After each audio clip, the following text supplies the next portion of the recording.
कहानी की शुरुआत एक लड़के से होती है। इसका नाम है स्टैन। स्टैन एक रियल एस्टेट एजेंट है। वो लॉस एंजलिस में रहता है। स्टैन के पास सब कुछ था, बंगला, गाड़ी, सुंदर बीवी। वो उससे बहुत प्यार करता था। स्टैन अपने क्लाइंट की प्रॉपर्टी बेचते टाइम थोड़ा पैसों का हेर फेर करता था, पर धीरे धीरे ये अमाउंट बड़ा होता गया और एक दिन एक बुढ़ी से ज्यादा पैसे वसूलने के चक्कर में स्टैन फर्स्ट डिग्री फ्रॉड के केस में फंस गया। कोर्ट में ये बात साबित हो गई। अब स्टैन को जज ने 3 साल की सजा सुना दी।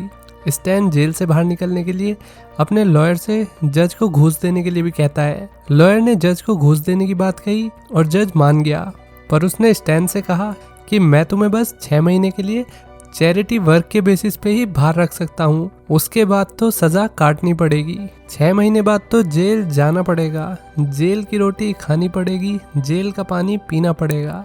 अब स्टैन के लॉयर ने उसे ब्राजील शिफ्ट होने की एडवाइस दी और कहा कि यहाँ कभी मत आना, पर स्टैन ऐसा नहीं कर सकता था। उसकी सारी धन दौलत तो यहीं पर थी, ऊपर से लड़के के अकाउंट भी फ्रीज कर दिए गए थे। अब स्टैन के आने वाले दिन बड़े दुख और डर से भरे हुए थे। उसके पास 6 महीने थे। स्टैन के पास कम टाइम था। वो सारे काम बहुत जल्दी जल्दी करने लगा। एक शाम स्टैन अपनी पत्नी मिंडी के साथ डेट पर आया। उसकी बीवी को बच्चा चाहिए था ताकि स्टैन के जाने के बाद वो अकेली न पड़ जाए, पर स्टैन के लिए आइडिया बहुत बकवास था। उसे अभी बच्चा नहीं चाहिए था। स्टैन ने कहा, जब मैं जेल से आ जाऊंगा तब हम बच्चा अडॉप्ट कर लेंगे। स्टैन की ऐसी बात सुन के मिंडी को गुस्सा आ गया और वो रोने लगी। वो स्टैन को छोड़कर कैफे से चली गई। दोनों के रिश्ते में बच्चे की वजह से काफी तनाव आ गया था। अब स्टैन कैफे से निकलकर एक रैंडम बार में दारू पीने आ गया। यहाँ उसे एक मोटा आदमी दिखा जिसकी पूरी बॉडी पर बहुत सारे टैटू बने हुए थे। ये बंदा अभी जेल से छूट के आया था। स्टैन उससे कुछ टिप्स लेने लगा। उसने बंदे को बात करने के लिए कुछ पैसे भी दिए। यह आदमी बताने लगा कि जेल के कैदी आपस में बहुत लड़ते हैं, गार्ड्स को उनकी लड़ाइयों से कोई फर्क नहीं पड़ता, वो सारे नज़ारे दूर से ही देखते रहते हैं। कई बार तो कैदी लड़ाई के चलते मर्डर तक कर देते हैं और तुम जैसे सुक्कड़ बंदों को तो सेक्सुअली असोल्ट भी किया जाता है। स्टैन को अब भरोसा हो गया कि उसने जो अफवाह जेल के बारे में सुनी थी सब सच है, कि जेल के अंदर जाके लड़के होमोसेक्सुअल बन जाते हैं। स्टैन सोचने लगा, मैं तो वैसे ही हड्डी सा हूँ, मुझे तो कोई भी आसानी से पेल देगा। आदमी ने अपने टैटू दिखाते हुए कहा, ऐसा टैटू उसने इन सब चीजों से बचने के लिए बनवाया था ताकि कोई भी उसे कमजोर ना समझे। स्टैन ने भी अपनी बाजू पर बना टैटू दिखाया जो कि उसकी माँ का टैटू था। ऑब्वियसली ये बहुत बेकार तरीका था कैदियों को डराने का। फिर आदमी कहने लगा, जब जेल जाओगे तो किसी ग्रुप को ज्वाइन कर लेना। अंदर काफी सारे ग्रुप्स बने हुए होते हैं, जैसे रेसिस्ट का ग्रुप, नाजीज का ग्रुप, मैक्सिकन मैंस का ग्रुप और अफ्रीकन अमेरिकन मैंस का, पर स्टैन इनमें से किसी भी ग्रुप में फिट नहीं होता था। फिर आदमी बोला, कोई बात नहीं, तुम एक और काम कर सकते हो, सभी कैदियों के सामने किसी को जान से मार देना, इससे सब लोग तुमसे डरेंगे और कोई तुम्हें परेशान नहीं करेगा। इसके बाद इसकी प्यारी बीवी मिंडी ने इसे जगा दिया। लड़के को लगा वो सपना देख रहा था, पर मिंडी ने उसे बताया कि वो सच में जेल जा रहा है। रात को ज्यादा पीने की वजह से स्टैन अभी होश में नहीं था। फिर भिंडी ने अपने पति परमेश्वर से कहा, तुम चिंता मत करो, वैसे भी तुम्हारे पास हर प्रॉब्लम का सॉल्यूशन होता है।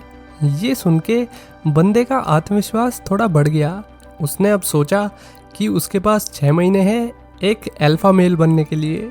स्टैन रोज एक्सरसाइज करता, उसने बॉडी पर टैटू बनवा लिए। लड़के ने कराटे क्लास भी ज्वाइन की, पर ये बच्चों की एकेडमी थी। स्टैन यहाँ बेसिक सीखने में ही बोर होने लगा। उसने एक छोटे बच्चे को मारना शुरू कर दिया, जिसके चलते टीचर ने उसे पीट पीट के एकेडमी से बाहर निकाल दिया।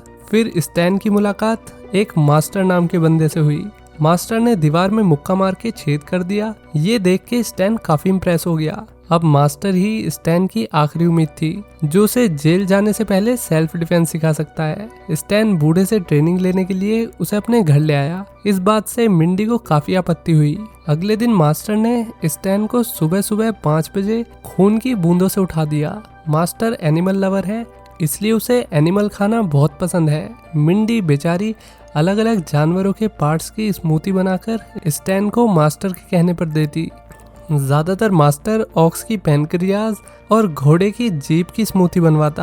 अबे ये सब क्या देखना पड़ रहा है। मास्टर कभी स्टैन के पेट पे गर्म आग से मार के उसे ट्रेन करता, तो कभी उसे हवा में लटका कर। वो स्टैन का स्टेमिना चेक कर रहा था। मास्टर ने स्टैन को अजीब चीजें खिलाना शुरू कर दिया, जैसे बिच्छू, सांप। लड़ने की ट्रेनिंग दे रहा है या मरने की। मिंडी बुढ़े की घर में हर जगह सुट्टा फूकने की आदत से परेशान थी। मास्टर ने सब जगह धुआं धुआं करके माहौल खराब कर रखा था। मिंडी ने अपने पति से कहा, अब बहुत हुआ, इस मास्टर को वापस भेज दो। उसी रात स्टैन ने अपनी बीवी के सामने नाटक किया कि उनके घर में चोरी हो गई है और किसी ने मिंडी के साथ सेक्सुअल असोल्ट करने की भी कोशिश की। ये सुन के मिंडी डर के मारे स्टैन से लिपट गई। थोड़ी देर में स्टैन ने बताया कि ऐसा कुछ नहीं हुआ, वो बस मिंडी को वैसा ही फील कराना चाहता था जैसा अभी उसे फील हो रहा है। मिंडी भड़क गई और वो कमरे से उठकर भाग गई। लड़की ने अपना सामान पैक किया और वो स्टैन से कहने लगी, अब मैं इस घर में तुम्हारे साथ नहीं रह सकती। द मास्टर मिंडी के जाने से बड़ा खुश हुआ। अब घर में सिर्फ 2 लोंडे थे, 2 भाई, दोनों तबाही। अब ट्रेनिंग और हार्ड हो गई। अगले 5 महीने तक स्टैन ने बहुत मेहनत की। वो दिन रात बिना रेस्ट किए हुए लगा रहा। कॉम्बैट टेस्ट में स्टैन ने बहुत अच्छा परफॉर्म किया। मास्टर उसकी परफॉर्मेंस से हैरान था। अब लड़के का लास्ट टेस्ट कराटे का था। कराटे का मैच एकेडमी वाले टीचर के साथ ही था जिसने स्टैन को पेला था। स्टैन ने अब सारी भड़ास टीचर पर निकालकर उसे हरा दिया। स्टैन हर टेस्ट में पास हो चुका था और फाइनली उसकी ट्रेनिंग खत्म हो गई। इसके बाद मास्टर और लॉयर ने स्टैन को कोर्ट में छोड़ दिया। मिंडी भी कार में छिपकर स्टैन को जाते हुए देख रही थी। वो बैठकर रो भी रही थी। फिर स्टैन को जेल भेज दिया गया। रास्ते में उसे एक टकला गलत तरीके से छूने लगा। स्टैन ने उसका भूत बना के टकले को सबक सिखा दिया। जेल में सभी कैदियों का वेलकम वार्डन गैस्प ने किया। उसने सबको बताया, कोई भी कैदी गार्ड्स को परेशान नहीं करेगा, आपस में चाहे जो कुछ भी करो। नए कैदियों की बॉडी चेक करने के टाइम पर गार्ड स्टैन के बॉडी को देखकर डर गया। पूरी तरीके से छिली हुई थी। इसके बाद स्टैन अपने सेल में आ गया। यहाँ वो अपने सेल पार्टनर लैरी से मिला। स्टैन ने लैरी को नीचे के बेड पर शिफ्ट कर दिया और खुद ऊपर चढ़ गया, क्योंकि उसे अपना दबदबा जमाना था ना, इसलिए। लैरी ने फिर स्टैन को जेल की गैंग्स के बारे में बताया। वहाँ ब्लैक मैन, मैक्सिकन गुंडे, नाजी, रेसिस्ट गैंग, ये सब लोग थे। ये सब चीज बार वाले आदमी ने बताई थी उसे। यहाँ एक और गैंग थी जो थी साइंटिस्ट के ग्रुप की गैंग। वो कैदियों से ज्यादा बात करके उन्हें मार देते थे। आखिर में बूढ़े ने जेल के सबसे खतरनाक इंसान के बारे में बताया, जो था बिग रेमंड। ये सेक्सुअल प्रीडेटर था, बोले तो मीठा। रेमंड नए कैदियों को डरा रहा था। तभी स्टैन बीच में आकर बोला, दम है तो मेरे से भिड़ो। स्टैन और रेमंड की फाइट शुरू हो गई। सब लोग उनके पास आ गए। थोड़ी ही देर में स्टैन ने मास्टर की सिखाई हुई स्किल से मोटे की सारी उंगलियां तोड़ दी और उसे बहुत मारा। उसकी स्किल्स देखकर नाजी ग्रुप का लीडर पीटरसन इम्प्रेस हो गया। उसने स्टैन से कहा, हमारे ग्रुप को ज्वाइन कर लो, हमेशा सेफ रहोगे। पर स्टैन ने उसका मोर बना दिया। अब अफ्रीकन अमेरिकन ग्रुप के लीडर ने स्टैन को लड़ने के लिए अप्रोच किया, पर स्टैन लड़ाई नहीं करना चाहता था, क्योंकि वो भी ब्लैक था, मगर कहीं और से। हालांकि टकले को लड़ना ही था, तो उसने अपनी टीम को स्टैन पर हमला करने का ऑर्डर दिया। स्टैन पर टकले के टीम के बंदे चढ़ गए। इधर गार्ड्स खिड़की से इस नजारे का लुत्फ उठा रहे थे, लेकिन स्टैन ने सबको हरा दिया। अब सब स्टैन से जेल में डरने लगे। वो जहाँ भी जाता, लोग डर के मारे उसे रास्ता दे देते। स्टैन जेल का अल्फा मेल बन गया था। लोग उसे बिग स्टैन कहकर बुलाने लगे। एक दिन खाने के टाइम पर एक नौजवान लड़का रॉबी स्टैन के पास आकर उसे रेमंड से बचाने के लिए थैंक यू बोलने लगा, पर स्टैन ने उसे कहा कि उसने ये लड़ाई सिर्फ अपने लिए लड़ी है, ना कि किसी और के लिए। इसके बाद वार्डन गैस्प ने स्टैन को ऑफिस में बुलाया और कहने लगा कि मैं इस जेल से निकलने में तुम्हारी मदद कर सकता हूँ। यहाँ हमें पता चलता है कि गैस्प प्रिजन प्रॉपर्टी पर रियल एस्टेट बनाना चाहता है, क्योंकि स्टैन रियल एस्टेट एजेंट था। वार्डन ने उसे पेपर्स चेक करने को कहा और अगर कोई कमी हो तो उन्हें सही कर दे। इसके बदले में गैस्प स्टैन को जेल से 1 साल के अंदर ही निकलवा देगा। स्टैन को ये ऑफर सही लगा, वो हेल्प करने के लिए मान गया। पर जब उसने वार्डन से पूछा कि वो जेल से कैसे निकलेगा, तो वार्डन बोला, इसकी चिंता तुम मत करो, ये एक सीक्रेट है, बस अपना काम अच्छे से करो। एक दिन नाजी ग्रुप के लीडर पैटरसन ने स्टैन पर नहाते टाइम चाकू से हमला कर दिया। चाकू ब्रश को पिघलाकर और रेजर की मदद से बनाया गया था, पर स्टैन ने खुद को बचा लिया। उसके हाथ में ननचैक थे, जो उसने साबुन और जूते के फीतों से बनाए थे। स्टैन ने पैटरसन को बहुत मारा। फिर एक गंजा अंदर आया और लीडर को हॉस्पिटल लेकर गया। स्टैन अब अपनी बीवी मिंडी को बहुत मिस कर रहा था। उसने अपने लॉयर को कॉल करके पूछा कि क्या मिंडी ने डिवोर्स पेपर भेजे हैं। लॉयर ने ना में जवाब दिया। ये सुनकर स्टैन ने राहत की सांस ली। फिर वो वार्डन के दिए हुए काम पर लग गया। एक दिन वार्डन ने स्टैन का इंट्रोडक्शन एक वियतनामी माफिया डैंग से करवाया, जो कि बहुत जल्द पॉलिटिक्स ज्वाइन करने वाला था। दरअसल ये छोटी आंखों वाला वार्डन के प्रोजेक्ट का पार्टनर है। दोनों मिलकर प्रिजन की जमीन पर कब्जा करना चाहते थे। वार्डन गार्ड से कहकर कुछ कैदियों को मरवाने की प्लानिंग में था। इससे गवर्नमेंट को लगेगा कि जेल सही तरीके से काम नहीं कर रही और उन्हें ऊपर से जेल को बंद करने के ऑर्डर मिल जाएंगे। स्टैन सोचने लगा कि सभी कैदियों को बचाना उसकी जिम्मेदारी है।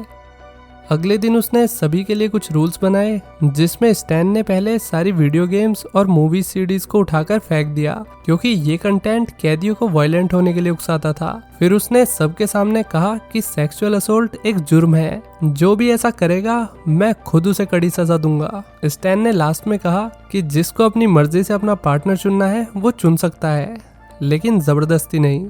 ये कॉन्सेप्ट कैदियों के लिए काफी नया था, पर सबने स्टैन की बात मान ली।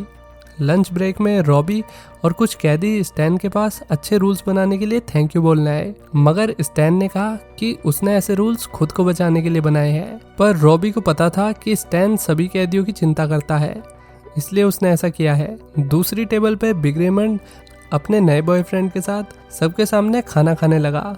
दोनों साथ में बहुत खुश थे।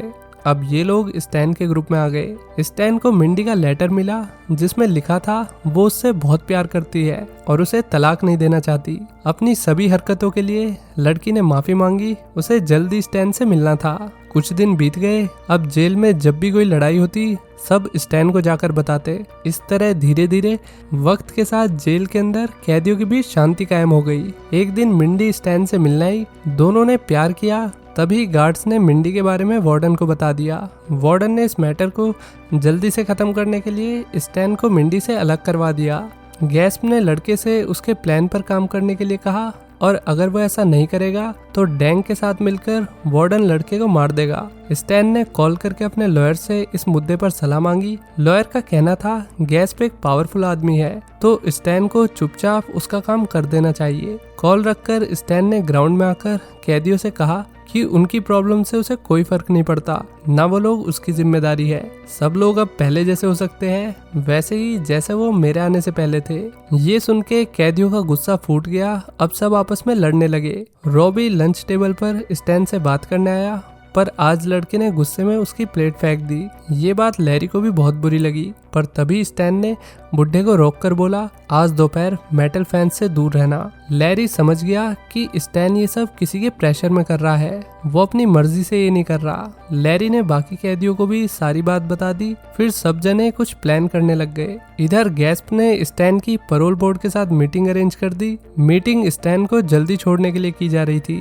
वार्डन बोर्ड मेंबर्स को खिड़की से बाकी कैदियों को दिखाने लगा। सब आपस में लड़ भिड़ रहे थे, पर कुछ कैदी अपने प्लान को अंजाम देने के लिए फैंस के पास आ गए थे। जो कैदी लड़ रहे थे, वार्डन उनमें से किसी एक को मरवाने का प्लान कर रहा था, ताकि बोर्ड के सामने ये सीन हो तो वो जल्दी से जेल को बंद करवा दे। फिर स्टैन ने पैरोल बोर्ड के सामने खुद को एकदम बदतमीज कैदी के तौर पे दिखाया। उसे बोर्ड मेंबर्स ने बाहर निकाल दिया। फिर लड़का फैंस के पास जाने के लिए तेजी से भागा, पर रास्ते में उसे डैंग मिल गया। डैंग ने बताया कि उसे भी द मास्टर ने ट्रेन किया है। अब स्टैन और डैन लड़ने लगे। डैंग स्टैन से ज्यादा ताकतवर था। उसने स्टैन को धूल चटा दी, पर लड़के ने बढ़िया कमबैक के साथ डैंग को मार मार के उसे एंड में हरा दिया। यहाँ मैदान में सभी कैदी एक साथ आगे बढ़ रहे थे। गार्ड भी बंदूक से उन पे निशाना लगाए हुए थे, पर ये क्या, कैदी तो एक मैक्सिकन सॉन्ग पर नाचने लगे। ये देखकर वार्डन को गुस्सा आ गया। उसने गार्ड से बंदूक छीन ली और कैदियों पर गोलियां चला दी। पैरोल बोर्ड ये सब देख रहा था। अब गैस्प के खिलाफ बोर्ड को एक्शन लेना था। इससे पहले बोर्ड वार्डन को अपने साथ ले जाती। उसने स्टैन पर गोली चला दी, पर मिंडी ने बीच में आके स्टैन को बचा लिया। यहाँ हमें पता चलता है कि मिंडी पिछले 6 महीने से मास्टर से सेल्फ डिफेंस की ट्रेनिंग ले रही थी। 3 साल बाद हम देखते हैं स्टैन की सजा पूरी हो गई। उसे जेल से आज बाहर निकलना था। सभी कैदियों ने उसे अच्छे से अलविदा कहा, यहाँ तक कि स्टैन के दुश्मन पैटरसन ने अपने पेट पर स्टैन का फनी सा टैटू बनवा रखा था। एक अल्फा दूसरे अल्फा की रेस्पेक्ट करता है। मिंडी मास्टर के साथ स्टैन को जेल से लेने आई उसके साथ उसकी 3 साल की छोटी सी बच्ची भी थी जो स्टैन और मिंडी की ही थी होपफुली। इसी के साथ कहानी यहीं खत्म होती है। तो दोस्तों कैसी लगी ये वीडियो लाइक और कमेंट करके बताइए। चलिए मिलते हैं नेक्स्ट वीडियो में। Till then take care, bye bye.